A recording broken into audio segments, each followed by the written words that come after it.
Olá, tudo bem? Hoje o É Seu Direito vai falar de um tema que certamente te interessa, a sua carreira profissional. Muita gente, quando consegue um bom emprego, costuma estabelecer uma rotina de trabalho e se acomodar nela por anos a fio. Será que esta é mesmo a melhor alternativa para manter este bom emprego? Para responder a esta e a muitas outras dúvidas que eu tenho aqui, nós convidamos o consultor de carreira Bernd Entchev. Então, vou começar te perguntando se isso realmente acontece. As pessoas chegam no fim do ano, fazem lá várias programações para o ano novo, saúde e tal, e acabam esquecendo da carreira? Não, às vezes até eles fazem, né? O problema é cumprir, né? Como todas as resoluções, né? Sempre é bastante difícil. Mas é que carreira tem um aspecto que eu gostaria de abordar, que é a questão do planejamento. E quando você faz o planejamento de carreira, você tem que envolver pelo menos 3 aspectos importantes. O de longo prazo, o de médio prazo e o de bem curto prazo. Normalmente, o de curto prazo, as pessoas conseguem até cumprir, né? Quer dizer, vou fazer um curso de inglês, vou fazer mais uma faculdade, um curso de pós-graduação. O grande problema está no longo prazo, né? O grande longo prazo também é o seguinte: se você tem 20 anos e provavelmente irá trabalhar até os 60, quer dizer, o seu plano de carreira tem que abordar 40 anos. Agora, no Brasil, falar 40 anos de planejamento me parece um tanto quanto meio loucura, né? Mas, na verdade, o objetivo de longo prazo é somente você afirmar uma intenção, uma espécie de direcionamento. É como, por exemplo, se nós quiséssemos daqui 40 anos estarmos tomando um cafezinho lá no Polo Norte.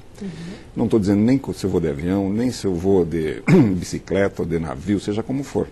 Mas, se o meu objetivo é daqui 40 anos estar lá, cada vez que eu for para Porto Alegre, Joinville, eu estou indo para o sul, estou me afastando do meu objetivo. Cada vez que eu for para São Paulo, Brasília ou Manaus, por exemplo, eu estou me aproximando do meu objetivo. Então, o objetivo de longo prazo, na verdade, ele só representa a intenção e o direcionamento. Estou na direção ou não estou na direção. Daí você tem que fazer o de curto prazo. O de curto prazo que envolve normalmente os 360 dias. No emprego também é assim: eu quero uma promoção, quero ganhar mais um aumento, quero fazer novos projetos profissionais, quero mudar de área profissional, quero fazer. Então, isso se pode fazer no curto prazo. E ainda tem o de médio prazo, que é, por exemplo, fazer mais uma graduação, né, de você fazer mais uma viagem internacional. Quer dizer, tem muita coisa que você pode incluir nesse planejamento. E o grande problema das pessoas é que eles acabam, primeiro, não escrevem. É isso que eu ia te perguntar, era bem isso que eu ia te perguntar. Se é interessante colocar isso no papel ou se só ficar pensando, eu quero tal coisa. É que a nossa memória, infelizmente, ela nos trai muito. Então, você deixar somente gravado na memória, tem pessoas que conseguem fazer isso. Mas a maioria de nós não vai conseguir. Na memória, ela vai rapidamente para aquele canto do esquecimento, né? Até porque surgem dificuldades. Às vezes a gente não consegue cumprir tudo, né? A gente não consegue, tem uma dificuldade e depois você acaba esquecendo mesmo e passa por cima e acabou-se. Isso vale para fumar, vale para de beber, namorar e vale também para o trabalho. Então, na verdade, eu sempre tenho recomendado às pessoas: se você tem um bom emprego, claro, mantenha-se nele. Mas você também pode checar se o seu emprego ainda continua bom, porque os empregos, como também tudo na vida, ele pode melhorar, ser incrementado, mas também pode piorar, deteriorar. E o que é um bom emprego? Um bom emprego é onde você, primeiramente, você se sente feliz, sente que está fazendo algum trabalho, alguma coisa que te realiza. Você não vai lá simplesmente por fazer o trabalho, você vai lá porque aquele trabalho faz bem a alguém, faz bem à sociedade e principalmente você se completa com aquele trabalho. Esse é o primeiro. Como consequência disso, normalmente também ganhar dinheiro. Não dá para deixar o dinheiro para o último lugar, não. Mas logo em seguida vem o dinheiro. É importante você também ganhar e poder, inclusive, cumprir o seu projeto financeiro. Manter a família, você fazer o estudo dos filhos, casa, carro e todas essas coisas que todos nós gostaríamos de ter. E o que é, nesse planejamento que você estava falando, o que é melhor fazer primeiro? É planejar o longo prazo e depois vir com o médio e o curto, ou você primeiro planeja o mais pertinho de você, o mais fácil? Não, o melhor é você definir a direção. Quer dizer, o de longo prazo eu acho que ele é mais importante, embora que ele não precisa especificar, ele é muito detalhadamente. Mas ele é mais porque ele te indica a direção. Porque se você médio e curto vão depender do longo. Vão depender do longo, porque senão, em que direção que eu vou? Eu vou nessa direção. Então, provavelmente, o longo vai me ajudar mais. E quão real ele tem que ser? Porque às vezes as pessoas pensam assim, eu quero morar no Polo Norte, e é uma coisa assim que tem uma certa dificuldade, né? Às vezes a pessoa trabalha numa área também que não tem nada a ver com aquilo. Eu costumo dizer para as pessoas, e recomendo às pessoas, dizer o seguinte: primeiro mergulhe dentro de você mesmo. Porque quando você se mergulha e se autoavalia, você acaba descobrindo habilidades e competências que você tem que sejam natas, que nasceram com você. Veja, algumas pessoas têm uma facilidade enorme com matemática. Outras já não têm chance nenhuma. O camarada, se ele não tiver a máquina do lado dele, ele não consegue nem somar.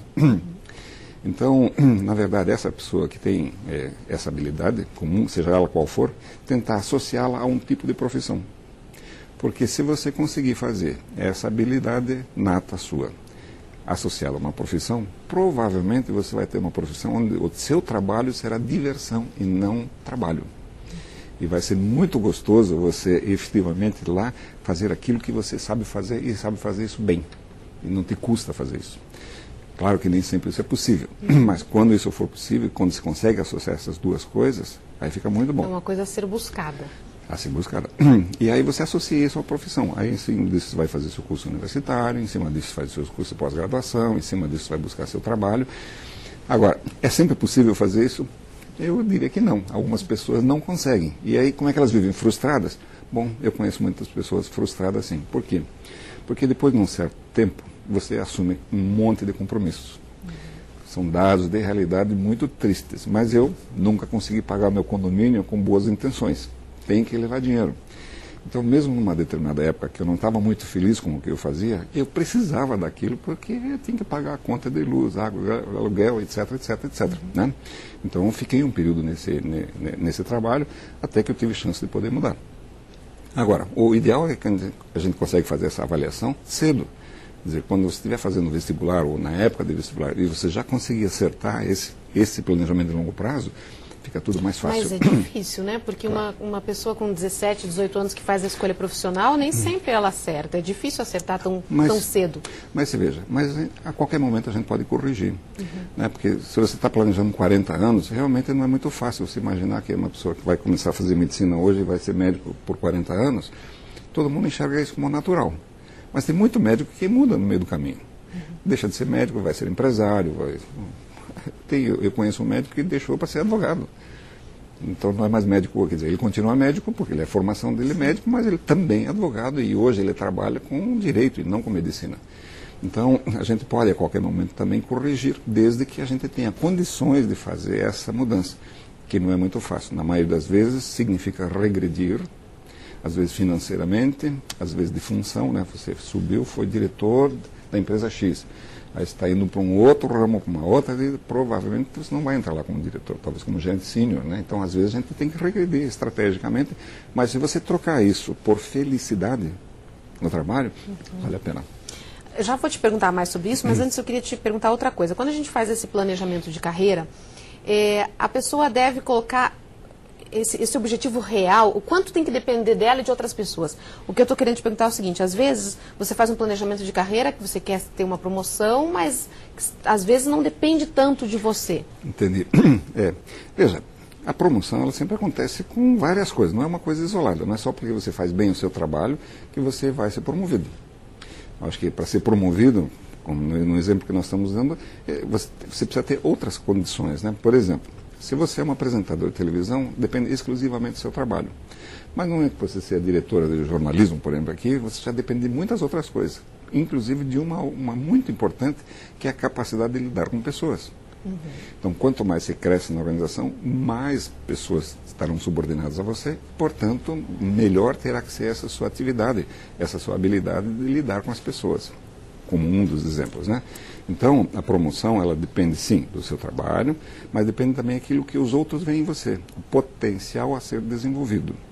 E como é que a gente demonstra o potencial, né? Porque a gente dá, muitas vezes, sinais de que a gente já está no limite do trabalho. Quer dizer, a gente não é capaz de mais do que aquilo. E outras vezes não, aquilo que você faz hoje é insuficiente, você é capaz de mais. Então, quando você começa a cumprir rapidamente as suas funções, quando você começa a entregar mais do que aquilo que foi pedido para você, então existem formas de você também demonstrar a sua organização, a sua estrutura lá, de que você está na hora de ser promovido. Eu vou fazer um intervalo e vou deixar no ar uma pergunta para você, que é a seguinte: e quando a pessoa, é interessante a pessoa chegar e conversar de repente com o chefe para ver o que ela está precisando fazer? Daqui a pouquinho o Bernd vai responder isso para a gente. O intervalo é bem rapidinho, instante só.